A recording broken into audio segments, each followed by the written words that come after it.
Good evening, everyone.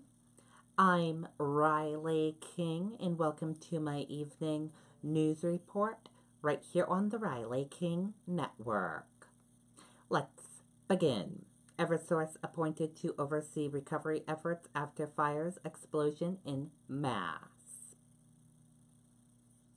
Eversource has been put in charge of repair and recovery efforts in 3 Massachusetts communities hit by a series of natural gas explosions after the response of the utility company in the area was called inadequate. State and local officials blasted the response of Columbia Gas, saying it has not been communicating with them about the nature or cause of the problem. One person was killed and more than 24 injured Thursday evening after explosions ignited fires in 60 to 80 homes in Lawrence, Andover, and North Andover.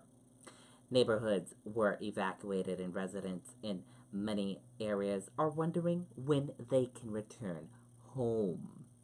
Lawrence Mayor Dan Rivera said Friday afternoon that the response from Columbia Gas has been inadequate. He said since the utility called for the neighborhoods to be evacuated and for the power to be shut off, it has been largely unresponsive. Those are the last 2 coherent pieces of information we got from Columbia Gas, Rivera said. Everything since then has been obstruction. Governor Charlie Baker declared a state of an emergency, said the state has the power in this situation to appoint a manager to oversee recovery efforts. He said Eversource would take over management of the situation.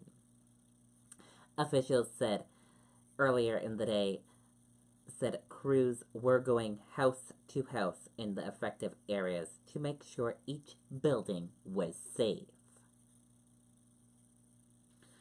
Some buildings were ripped apart in the explosion. Joe of Lawrence examined the damage done to a neighbor's home on Jefferson Street. Leon Rondon, 18 of Lawrence, was killed when a house exploded and the chimney fell onto his car.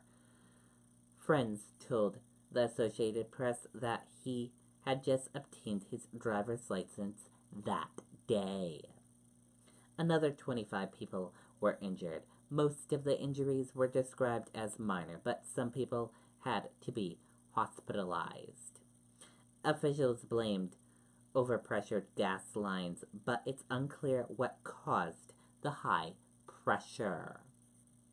People are not being allowed to go back into their homes until they have been cleared by utility crews, but even then they are being cautioned not to take matters into their own hands. Rivera said the most densely populated areas will be cleared first in order to get most people back into their homes. He said he was proud of how his citizens are dealing with this situation. The National Transportation Safety Board is sending investigators to the area. Shelters have been set up for displaced residents, and officials said they will stay open as long as they're needed. And that does it for my evening news report right here on the Riley King Network. I hope you all have a great rest of your evening, and I'll see you back here tomorrow with more news reports. Good night, everyone. Bye.